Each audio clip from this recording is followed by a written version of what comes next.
ورحمة الله وبركاته.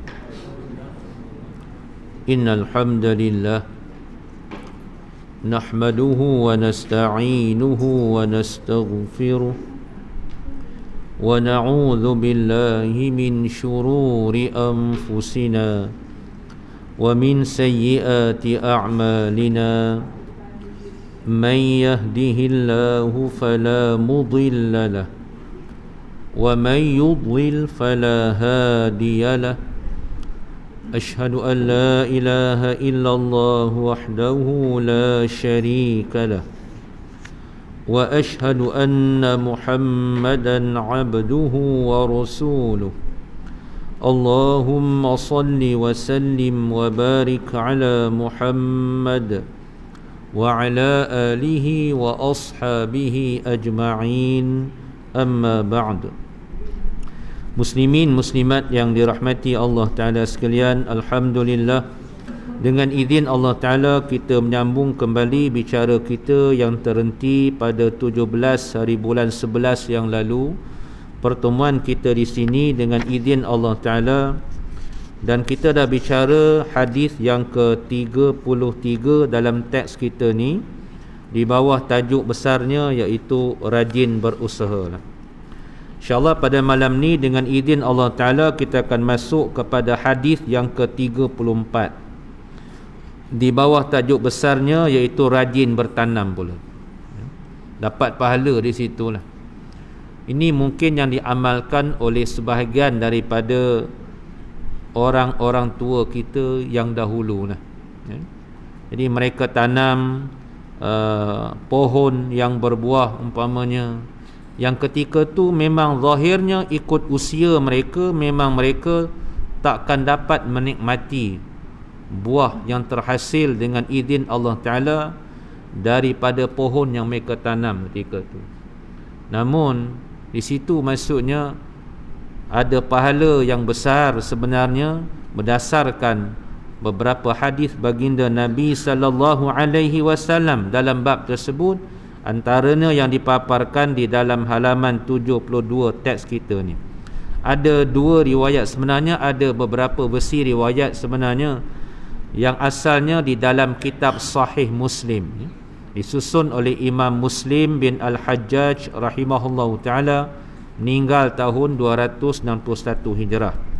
Kita baca sedikit matan riwayat ni, cuma pada matan yang atas tu ada sedikit tambahan, mungkin tertinggal cetakan. Kalau kita tengok teks asal di dalam Sahih Muslim tu, kalau berpandukan dalam teks kita ni ada beberapa perenggan kalimah yang tertinggal, tapi nanti kita akan tambah insya-Allah. An Jabir radhiyallahu anhuma, lebih tepat lagi teks kita sebut radhiyallahu anhu lah, ya.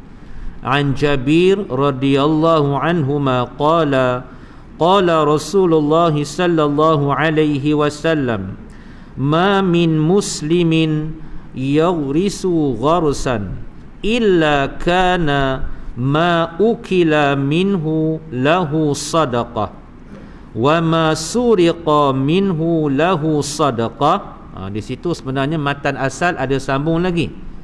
Saya bacakan matan asal sambungan tu sebab dalam teks kita terus kepada perenggan terakhir matan tu. Jadi lepas perenggan wa ma suriqa minhu lahu sadaqah tu disabdakan oleh baginda Nabi sallallahu alaihi wasallam, wa ma akala sab'u minhu fahuwa lahu sadaqah, ya. Wa ma akalat at-tayru fahuwa lahu sadaqah. Ya.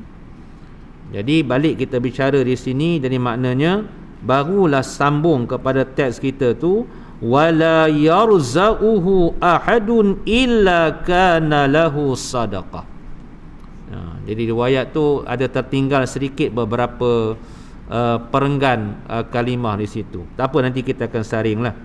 Kemudian wa fi riwayatil lahu fala yurisul muslimu gharsan fayakulu minhu insanun wala dabbatun wala tayrun illa kana lahu sadaqah ila yaumil qiyamah. Apa maksud dua riwayat ni lah? Daripada Jabir, maksudnya Jabir tanpa bin ni kita dah beritahu dalam teks kita ni, terjemahan tu ada diletakkan binnya lah. Biasa dalam banyak riwayat yang disaring oleh para ilmuwan ahli sunnah wal jamaah rahimahumullah ta'ala, dalam kitab-kitab hadis yang muktabar, kadang-kadang tak disebut bin, setakat an Jabir begitu saja. Di Jabir ni siapa, kita ulang balik. Jabir ni sahabat Nabi, sahabat Ansar suku Khazraj. Nama sebenarnya Jabir ibnu Abdillah ibnu Amr radhiyallahu anhuma. Dia dan ayahnya kedua-dua sahabat Nabi lah, ya. Kalau kita merujuk dalam kitab Tahdzibul Asma' wal Lughat yang disusun oleh Al-Imam An-Nawawi, Yahya bin Syaraf rahimahullahu ta'ala, tokoh besar bidang ilmu bermadzhab Syafi'i, meninggal tahun 676 Hijrah.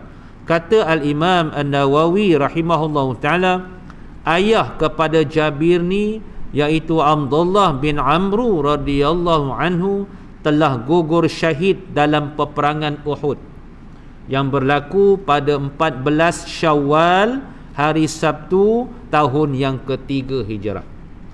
Dan Jabir ni radhiyallahu anhuma tokoh besar periwayatan hadis di kalangan sahabat Nabi. Kata Al-Imam An-Nawawi rahimahullahu ta'ala, Jabir ni sempat meriwayatkan sejumlah 1540 hadis daripada baginda Nabi sallallahu alaihi wasallam, dan sempat turun sebanyak 19 peperangan bersama dengan baginda Nabi sallallahu alaihi wasallam. Meninggal dunia di Madinah Al-Munawwarah. Tarikh yang agak masyhur, kata Al-Imam An-Nawawi lagi rahimahullahu ta'ala, adalah pada tahun 78 Hijrah. Jadi muslimin, muslimat yang dirahmati Allah Subhanahu wa ta'ala, tu sedikit biodata tentang Jabir ni radhiyallahu anhuma. Jabir bin Abdillah bin Amru radhiyallahu anhuma. Beliau mengatakan, telah bersabda baginda Nabi sallallahu alaihi wasallam, tidak ada seorang muslim yang menanam satu pohon tanaman, ya, melainkan, ya, apa saja yang dimakan, ya, daripada pohon yang ditanam itu, bagi dia yang menanam itu dapat pahala sedekah di sisi Allah Ta'ala, ya. Ajrus sadaqah indallah, ya.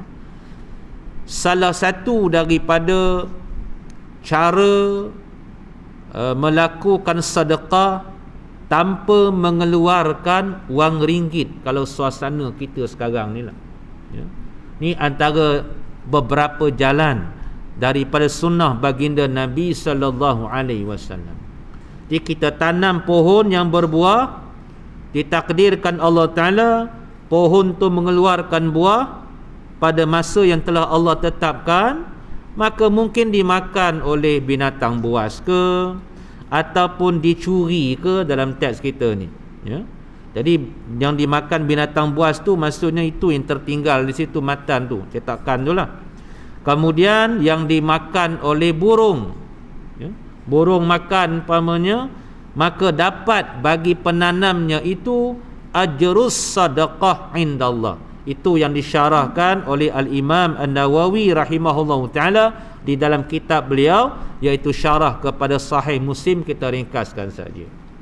Jadi muslimin muslimat yang dirahmati Allah Subhanahu wa ta'ala, di penghujung riwayat itu masuk dalam bahasa kita, dan tidak diambil daripadanya oleh seseorang kecuali semua itu menjadi sedekah, yakni bagi penanamnya, maksudnya dapat pahala sedekah. Ni bonus yang Allah Ta'ala nak beri pada kita, yang tanpa kita sedari. Itu sebab kata apa nombor sampai, don't worry, be happy.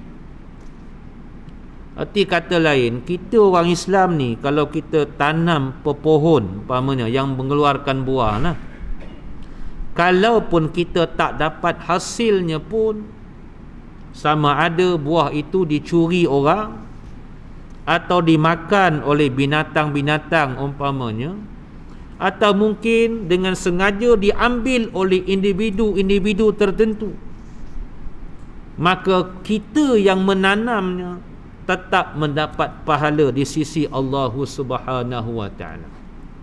Jadi jangan risau di situlah.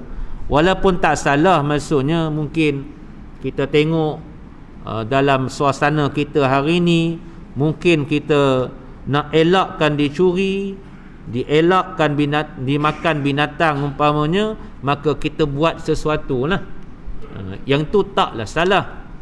Tapi kalau kita tak dapat lakukan perkara tersebut, ataupun kita dah sediakan perkara yang sepatutnya tak berlaku kecurian terhadap buah-buahan tu, ataupun buah-buahan tu tidak diambil oleh manusia lain, tapi maksudnya diambil juga, maka janganlah kita bersedih.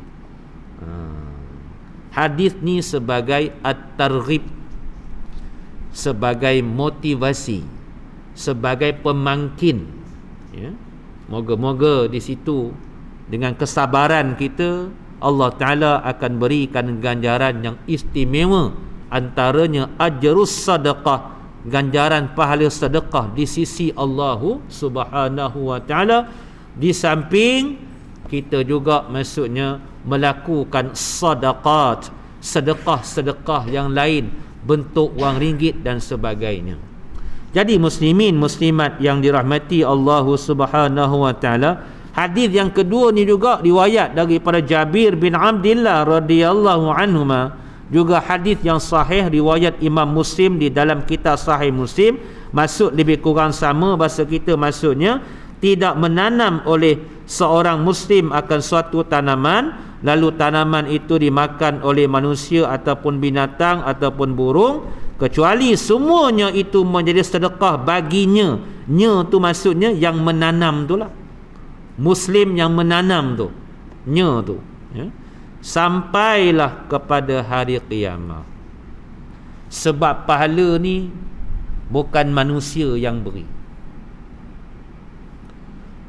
Kita imbas kembali, rasa pernah kita bicara, kita ringkaskan, ya. Kalau kita buka Al-Quran, umpamanya kalau kita buka surah Fussilat, ataupun nama lainnya surah Hamim Sajadah, surah nombor 41 di dalam Al-Quran, berada di dalam juzuk yang ke-24. Sini tak ada, tapi kita saringlah. Ayat 8 surah Fussilat tu, kalam Allah yang mulia, a'udzubillahi minasyaitonirrajim, innal ladzina amanu wa 'amilus solihati lahum ajrun ghairu mamnun. Sesungguhnya orang-orang yang beriman dan mengerjakan amalan yang Allah Ta'ala redai, amal soleh, bagi mereka ajrun ghairu mamnun, pahala yang tidak putus-putus, ghairu maqtu'. Itu dalam tafsir Al-Qurtubi, yang ditafsirkan oleh Al-Imam Al-Qurtubi, atau nama sebenarnya Muhammad bin Ahmad bin Abi Bakrin rahimahullahu ta'ala, tokoh besar bidang ilmu daripada Cordoba, Spanyol, meninggal tahun 671 Hijrah. Kita ringkaskan saja. Jadi pahala ni maksudnya dia berterusan di situ. Pahala yang Allah Ta'ala beri itu mengalir berterusan di situ. Jadi jangan bimbang ledut kata opoh sampai numuk sampai. Walaupun kita ulang baliklah, di awal tadi kita sebut kan, mungkin sebahagian besar orang-orang tua kita dahulu, mereka tidak tahu tentang hadis ni, ataupun mungkin tak ingat matan riwayat ni. Tetapi pemikiran mereka maksudnya bila ditanya, arwah apa, kenapa apa tanam doyan tako ni? Aku bukan nak makan nyedut, kata apa, moga-moga kamu nanti dapatlah makan, anak kamu kot dapatlah makan panjang umur, contoh macam tu lah, Allah rezekikan. Itu pikio dema once upon a time. Walaupun mungkin ketika tu, ya, mereka mungkin tidak ingat matan riwayat yang kita sedang tatap. Jadi muslimin, muslimat yang dirahmati Allah Subhanahu wa taala, kita teruskan bicara hadis yang ke-35. Di bawah tajuk besarnya berlaku adil apabila jadi pemimpin lah. Itu sebab pemimpin ni bukan jawatan glamour tak. Tapi penuh dengan tanggungjawab. Ya, tanggung dan jawab. Tu ceritanya lah, ya. Tanggung ketika di dunia, jawab yang hebatnya di akhirat tu. Tu yang mangko wal mangko tu dot tu apa? Silap gayanya, lari paklang kamu dot, lari malam kata apa? Tapi sebab suasana kita ni kadang-kadang yang kita nampak depan kita mungkin diperlihatkan maddiah, sesuatu yang berbentuk kebendaan, maka tu yang ramainya tersungkur dan kecundang, mengalahkan kecundangnya sentuhan kecundang Eka Matra. Muslimin, muslimat yang dirahmati Allah Ta'ala sekalian, kita baca sedikit matan riwayat ni lah. An Abi Hurairah radhiyallahu anhu qala Rasulullah sallallahu alaihi wasallam, thalathatun la turaddu da'watuhum as-saimu hina yuftir wal imamul adil wa da'watul mazlum yarfa'uha Allahu fawqal ghamam wa yaftahu laha abwabas sama' wa yaqulu ar-rabb wa 'izzati la ansurannaka walau ba'da hin. Rawahu Tirmidzi. Hadis ni riwayat Imam At-Tirmidzi, Muhammad bin Isa nama sebenarnya rahimahullahu taala, meninggal tahun 279 Hijrah. Kalau kita tengok dalam teks asal Sunan At-Tirmidzi, Imam At-Tirmidzi rahimahullahu taala mengatakan hadza hadithun hasan. Hadis ini adalah hadis yang hasan, ya. Selain pada Imam At-Tirmidzi rahimahullahu taala, kita sebutlah Imam Ahmad bin Hanbal, meninggal tahun 241 Hijrah. Kitab Musnad beliau juga meriwayatkan hadis yang sama. Imam Ibnu Majah, Muhammad bin Yazid rahimahullahu taala, meninggal tahun 273 Hijrah. Kitabnya Sunan Ibni Majah meriwayatkan juga hadis yang sama. Imam Ibnu Hibban, Muhammad bin Hibban rahimahullahu taala, meninggal tahun 354 Hijrah. Kitabnya Sahih Ibni Hibban meriwayatkan juga hadis yang maksud lebih kurang sama. Dan juga Imam Ibnu Khuzaimah, Muhammad bin Ishaq bin Khuzaimah rahimahullahu taala, meninggal tahun 311 Hijrah. Dalam kitab beliau Sahih Ibni Khuzaimah, dan Imam Ibnu Khuzaimah rahimahullahu taala telah mensahihkan riwayat ini. Muslimin muslimat yang dirahmati Allah Subhanahu wa taala, apa maksud dalam bahasa kita? Daripada Abu Hurairah, kita dah bicara dahulu berkali-kali, ya. Abu Hurairah ni sahabat Nabi, ya, bapa kucing. Yang panggil gelaran dia bapa kucing tu adalah baginda Nabi sallallahu alaihi wasallam.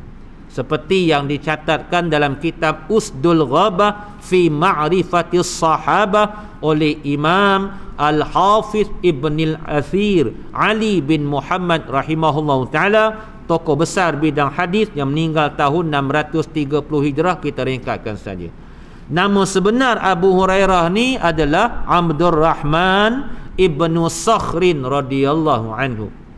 Meninggal dunia di Madinah Al-Munawwarah, tarikh yang masyhurnya tahun 59 Hijrah. Sempat riwayat sebanyak 5,374 hadis daripada baginda Nabi sallallahu alaihi wasallam, dan beliau merupakan sahabat Nabi nombor 1 yang paling banyak meriwayatkan hadis daripada baginda Nabi sallallahu alaihi wasallam. Cerita di Abu Hurairah ni radhiyallahu anhu, bersabda baginda Nabi sallallahu alaihi wasallam, ada 3 golongan manusia yang doa mereka ni tidak akan ditolak oleh Allah Ta'ala, yakni apabila mereka berdoa. Yang pertama disebut oleh baginda Nabi sallallahu alaihi wasallam, iaitu orang yang berpuasa, ya? Orang yang berpuasa ketika dia nak berbuka tu, bila dia berdoa, doanya mustajab, doa kebaikan lah.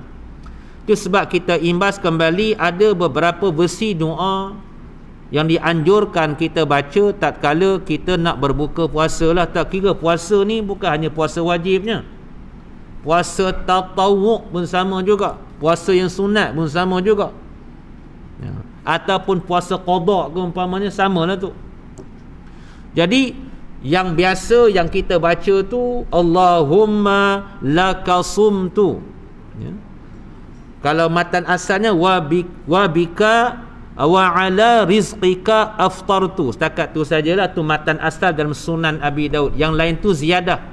Yang wa bika amantu tu, itu ziyadah, dia panggil tambahan. Tak ada apa masalah, don't worry, be happy, teringkatkan saja. Yang tu dalam Sunan Abi Daud, teringkatkan sajalah. Kemudian ada riwayat yang lebih kuat lagi sanad dia, juga dalam Sunan Abi Daud, daripada Abdullah ibnu Umar radhiyallahu anhuma, yang diajar oleh baginda Nabi sallallahu alaihi wasallam, bila kita nak berbuka puasa tu, maka kita baca zahaba adh-dhama wa batallatil uruq wa thabatal ajru insyaallah. Maksud dalam bahasa sungkai lebih kurang, telah hilang dahaga, telah hilang rasa dahaga, dan telah basah segala urat, dan telah tetap ganjaran pahala dikendaki oleh Allah Ta'ala, jika dikendaki oleh Allah Ta'ala.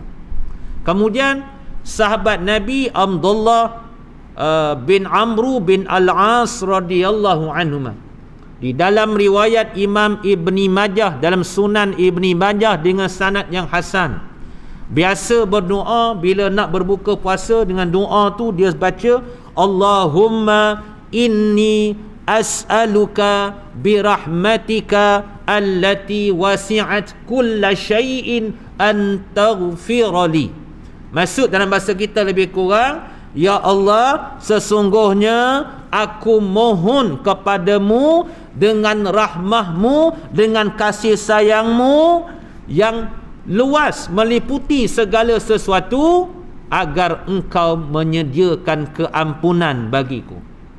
Itu antara doa yang biasa dibaca oleh sahabat Nabi yang bernama Abdullah bin Amru bin Al-As radhiyallahu anhuma, yang meninggal dunia di Mesir tahun 65 Hijrah. Kita ringkaskan saja. Jadi kita boleh gabung, tak ada apa masalah. Al-Imam An-Nawawi dalam kitab Al-Azkar, himpunan zikir-zikir, mengulas bahawa tak salah ataupun dibenarkan, dibolehkan kita menggabungkan kesemua doa itu bila kita nak berbuka puasa, dan kita nak tambah dengan doa lain, dipersilakan. Biasa suasana kita pun sebelum kita nak buka, kita biasa doa dulu kan. Itu suasana kita, uruf kita lah ummah Melayu ya. Jadi muslimin, muslimat yang dirahmati Allah Subhanahu wa taala, ambil peluang tu lah ya. Ambil peluang tu, kalau kita sedang berpuasa, maka ketika nak berbuka tu kita banyakkan doa kebaikan, insya-Allah. Doa mustajab di sisi Allah. Yang keduanya, orang yang tidak akan ditolak doanya apabila dia berdoa kepada Allah Ta'ala adalah imam yang adil. Imam ni maksudnya bukan imam sembahyang, tapi imam ni adalah amir ataupun sultan, pemerintah atau penguasa. Jadi pemerintah atau penguasa yang adil. Kalau kita tengok ada riwayat yang lain, kita saring. Pamannya riwayat Imam At-Tabarani, Sulaiman bin Ahmad rahimahullah ta'ala, meninggal tahun 360 Hijrah, daripada Abdullah ibnu Abbas radhiyallahu anhuma, sepupu Nabi juga sahabat Nabi, yang meninggal di Taif tahun 68 Hijrah, menceritakan sabda baginda Nabi sallallahu alaihi wasallam, la yaumun min sultanin adil afdalu min sittina ibadah. Sungguh satu hari yang dilalui, maksudnya oleh pemerintah atau sultan yang adil lebih utama daripada beribadah 60 tahun. Dan hadis itu dinyatakan sanadnya hasan oleh Imam Al-Hafiz Al-Iraqi Abdul Rahim bin Al-Husain, meninggal tahun 806 Hijrah, tokoh besar daripada Mesir bidang hadis bermadzhab Syafi'i. Di dalam kitab beliau iaitulah Al-Mughniyu an Hamlil Asfar fil Asfar, kita ringkaskan saja. Jadi muslimin muslimat yang dirahmati Allah Subhanahu wa taala, tak apalah. Jadi kalau kita terpilih umpamanya sebagai yang memimpin masyarakat, maka lakukanlah dengan penuh tanggungjawab. Berlaku adil lah. Apa maksud adil ni? Al-adlu ni, kalau kita merujuk di dalam kitab antaranya Jami'ul Ulum wal Hikam yang disusun oleh Imam Ibn Rajab Al-Hambali, Abdul Rahman bin Ahmad rahimahullah ta'ala, tokoh besar bidang ilmu yang meninggal tahun 795 Hijrah. Beliau memberikan ta'rif bila sebut adil tu adalah wad'u syai'i fi mahalli, meletakkan sesuatu pada tempat dia. Adil tu maksudnya meletakkan sesuatu pada tempatnya. Lawan kepada adil, kata Imam Ibn Rajab lagi rahimahullah ta'ala, adalah az-zulmu, kezaliman. Lawannya zalim. Dan zalim tu, kata beliau rahimahullah ta'ala, iaitu ta'rifnya adalah wad'u syai'i fi ghairi mahalli, meletakkan sesuatu bukan pada tempatnya. Itu maksudnya zalim. Jadi kita elakkan di situ, kita nak jadi seorang yang adil. Mohon kekuatan tu daripada Allah Subhanahu wa taala, khususnya bagi kita yang mungkin telah diangkat dalam masyarakat kita untuk memimpin masyarakat. Muslimin muslimat yang dirahmati Allah Subhanahu wa taala, yang ketiganya golongan ni adalah doa orang yang al-mazlum, yang dizalimi. Kalau kita tengok tentang doa orang yang dizalimi ni, tersaringlah pesanan baginda Nabi sallallahu alaihi wasallam kepada sahabat Nabi Muaz ibn Jabal radhiyallahu anhu. Pada tahun 10 Hijrah, baginda Nabi sallallahu alaihi wasallam mengutuskan Muaz radhiyallahu anhu ke negeri Yaman sebagai gubernur. Satu pandanganlah. Kita ringkaskan saja nak jimat masa kita malam ni. Hadis yang sahih riwayat Imam Al-Bukhari dan juga Imam Muslim daripada Abdullah ibnu Abbas radhiyallahu anhuma. Sabda Nabi sallallahu alaihi wasallam kepada Muaz masa tu, ittaqi da'watal mazlum fa innahu laisa bainaha wa bainallahi hijab. Wahai Muaz, takutilah olehmu akan doa orang yang dizalimi, kerana sesungguhnya antara doa itu dengan Allah Ta'ala tidak ada hijab, tak ada halangan. Al-Imam An-Nawawi rahimahullah ta'ala mengulas maksud Nabi itu dalam kitab beliau Syarah Sahih Muslim. Maksudnya doa itu mustajabah, doa itu akan diperkenankan oleh Allah Ta'ala. Sebab ada riwayat yang lain, kita nak saring sini tak ada dalam teks kita ni. Antaranya di dalam riwayat Imam Ahmad bin Hanbal rahimahullah ta'ala, kitab musnad beliau, daripada Abi Hurairah Abdul Rahman bin Sakhrin radhiyallahu anhu, dinyatakan sanadnya hasan oleh Imam Al-Hafiz Ibn Hajar Al-Asqalani Ahmad bin Ali, meninggal tahun 852 Hijrah di Al-Qahirah, Mesir, dalam kitab beliau Fathul Bari. Sabda baginda Nabi sallallahu alaihi wasallam, da'watul mazlum mustajabatun, doa orang yang dizalimi adalah diperkenankan oleh Allah Ta'ala.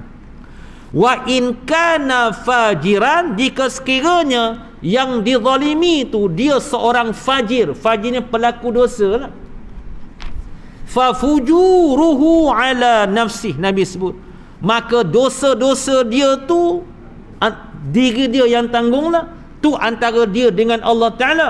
Tapi kalau dia zalimi, kita pergi buat zalim ke dia doa, Allah Ta'ala perkenankan doa dia. Itu tentang seorang yang fajir, pelaku dosa, ya.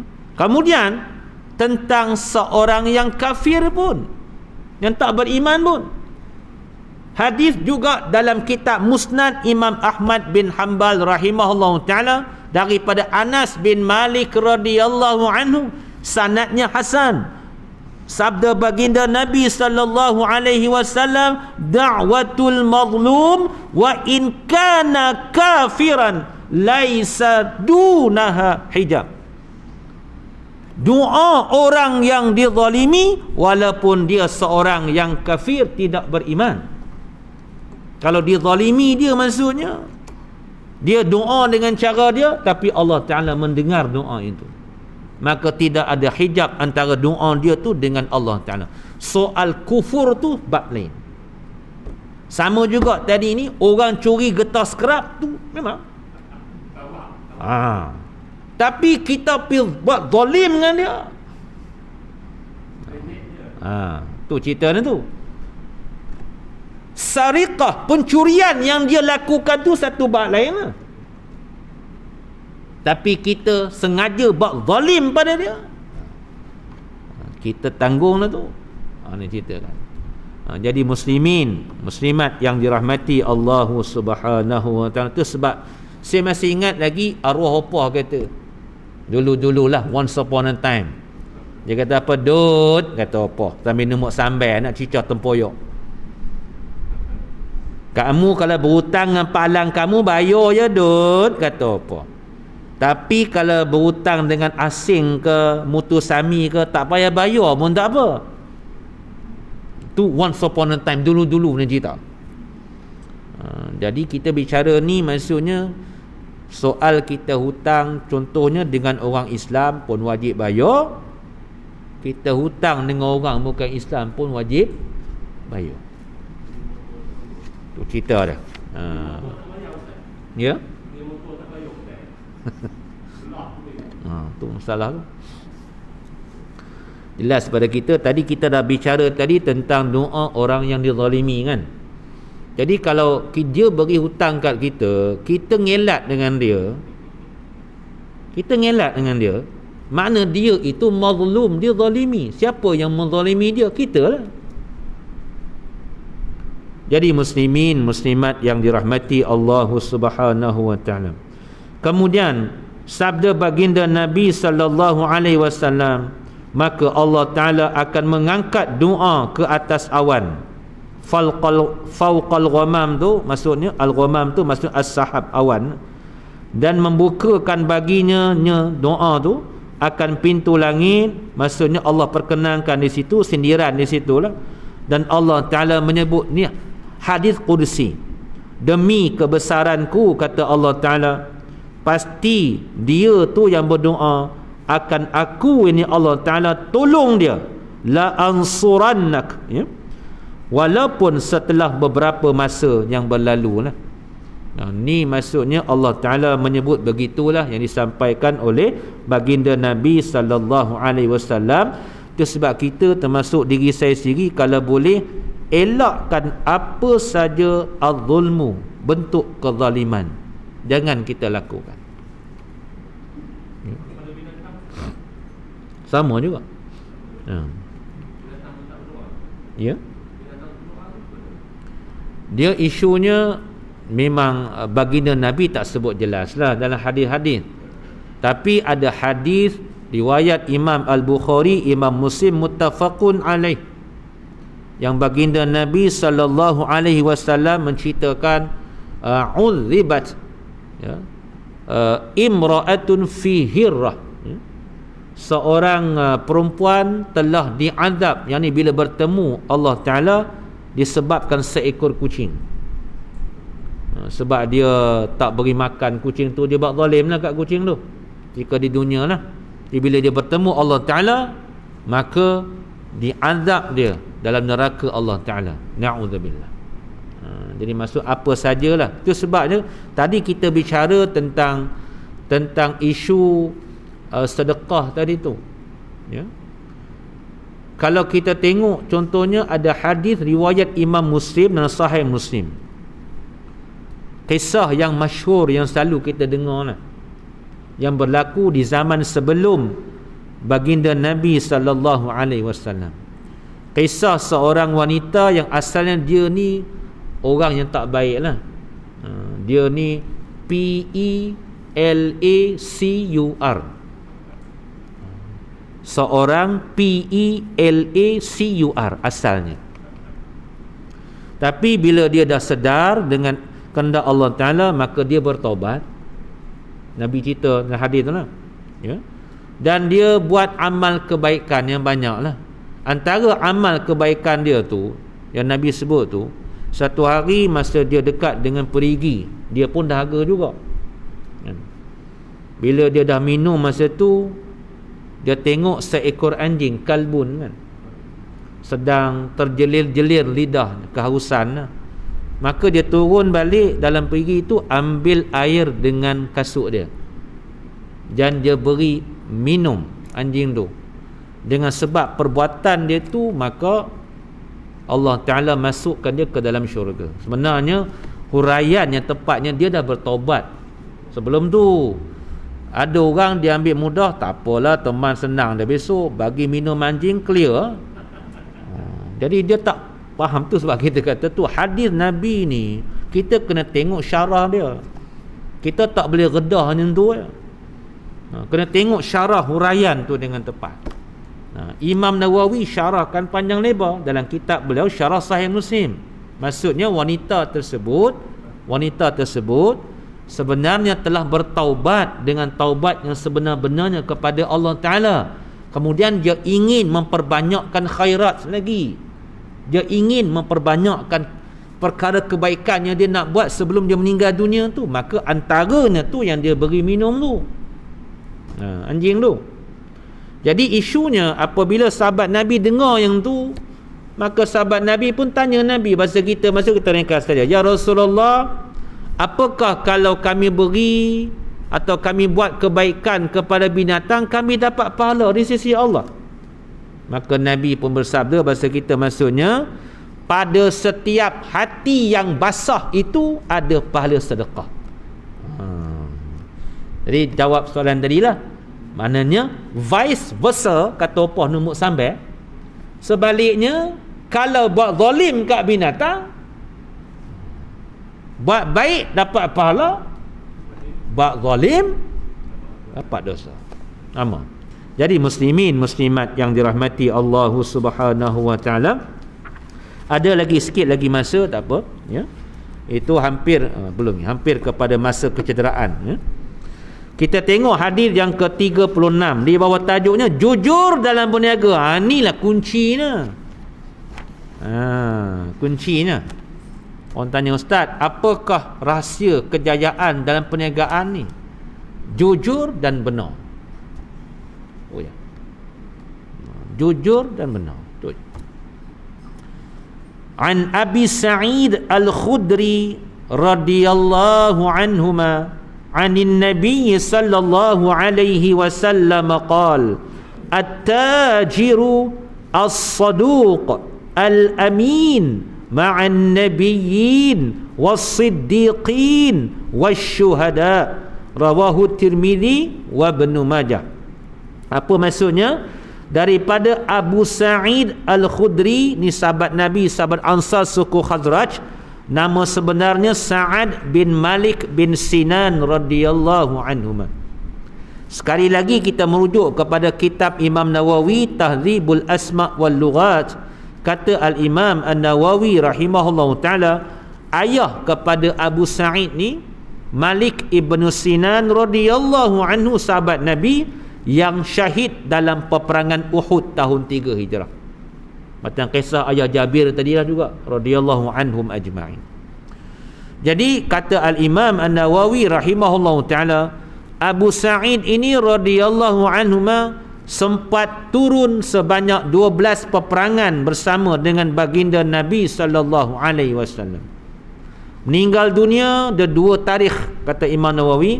Tarikh pertama tahun 64 Hijrah, tarikh kedua tahun 74 Hijrah di Madinah Al-Munawwarah dan disemadikan di Baqi Al-Gharqad Madinah. Sempat riwayat kata Al-Imam An-Nawawi rahimahullahu taala sebanyak 1170 hadis daripada baginda Nabi sallallahu alaihi wasallam. Tu sedikit biodata Abu Sa'id Al-Khudri atau nama sebenarnya Sa'ad bin Malik bin Sinan radhiyallahu anhu. Beliau ceritakan daripada baginda Nabi sallallahu alaihi wasallam, bersabda baginda, peniaga yang jujur, yang benar di situ ya. Sebenarnya as-saduq itu benarlah, benar. Jadi kalau droyan tu baru luruh, sebutlah baru luruh. Kalau droyan tu udah 3 hari diperam, sebut je. Jadi jangan campurkan droyan yang elok dengan droyan yang tak berapa elok. Kalau tempoyak tu dicampur pisang kelab barat, bagi tahu.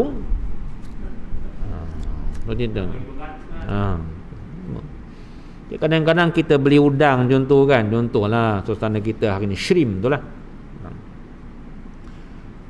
Kadang-kadang dicampurkan yang dah lama dengan yang baru. Ada rasa keras, rasa pula ni pula menyo dot apakah kata apa. Tu cerita kan. Kadang-kadang nak untung cepat. Ni tu kan. Jadi tu sebab kita kena ingat, termasuk diri saya lah. Bagi kita yang nak menceburi diri dalam perniagaan, tak ada masalah apa di situ. Ada hadis yang statusnya mursal, saya ringkas saja.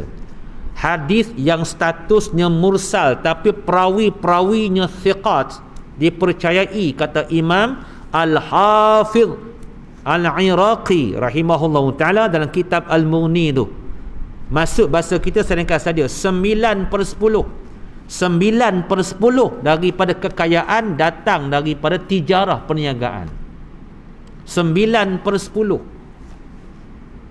hadis mursal tu lah, tak apa tu. Dalam keterujaan kita nak berniaga, umpamanya kita kena ingat juga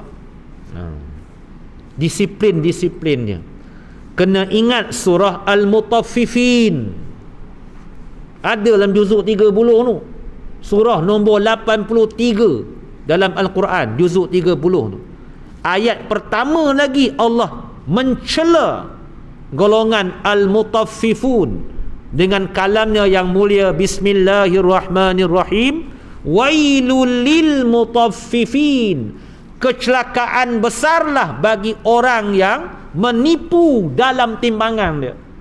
Bila dia timbang, ngelat, dia poletnya, boleh faham ke bahasa ni? Dia putus ni skru belakang tu, dia poletnya dot, kata apa nombor sampai. Dia poletnya skru tu dot, aku tengok depan nampak macam satu kati, kata apa, tapi sebenar tak sampai. Jadi perbuatan yang begitu disebut at-tatfif. At-tatfif maksudnya menipu dalam takaran atau timbangan. Jengelat. Dia kata sekilo tapi tak sampai sekilo pun, tapi dia charge sekilo. Itu amaran keras. Wailun tu kecelakaan besar. Allah bagi amaran tu surah Al-Mutaffifin. Jadi balik kita bicara, jadi maknanya tak kira lah kita peniaga makan ke, macam mana kita nak makan sedap, 3 kali ganda sedap sepatutnya kita beri kepada pelanggan kita. Patut gitu lah. Jadi muslimin muslimat yang dirahmati Allah Subhanahu wa taala, datang kalimah al-amin. Al-amin ni yang amanah, yang jujur, bahasa sungkainya benar, jujur. Itu kunci dia nak berniaga ni. Peniaga yang benar, jujur. Janji dengan orang maksudnya janji sungguh lah. Jangan mungkir janji. Gitu, kita semua dah bicara tu. Bila bertemu Allah Ta'ala di akhirat, apa istimewanya? Akan bersama dengan para Nabi alaihi mussalatu wassalam, walaupun tak sama kedudukan, tetapi bersama dalam syurga yang baginda Nabi sallallahu alaihi wasallam berada di dalamnya. Tu satu tafsiran. Ceritakan saja masa kita malam ni. Masa tak mengizinkan. Kemudian bersama dengan para siddiqin, mereka yang amat benar dalam kehidupan mereka ketika di dunia, bersama dengan para syuhada. Istimewanya at-tajir, peniaga yang sifatnya as-saduq, yang benar, dan juga al-amin, yang jujur. Jadi kalau orang tanya kita, ustaz, ada tak apa-apa saya perlu nak baca ke nak apa ke nak gantung ke kedai saya nak buat? Jawapannya ada di sini. Perlu amalkan as-sidqu, sifat benar. Perlu ada al-amanah, kejujuran. InsyaAllah Allah berkati lah tu. Jadi kita akan sambung lagi insyaAllah. Kita akan cerita nanti tentang perniagaan ni. Ada lagi hadis-hadis yang kita akan cuba saring yang berkaitan dengan soal tijarah insyaAllah. Wallahu ta'ala a'lam bissawab. Bismillahirrahmanirrahim. Alhamdulillahirabbil alamin. Wassalatu wassalamu ala asyrafil anbiya'i wal mursalin wa ala alihi wa sahbihi ajma'in. Allahumma ij'al jam'ana hadza jam'an marhuma wa tafarruqana min ba'dihi tafarruqan ma'suma. Rabbana atina fid dunya hasanah wa fil akhirati hasanah wa qina adzaban nar. Allahumma ihdina wa saddidna. Rabbana tawaffana muslimin wa alhiqna bis salihin. Rabbana zidna ilma. Wa sallallahu ala Muhammad wa ala alihi wa sahbihi wa sallam. Walhamdulillahi rabbil alamin.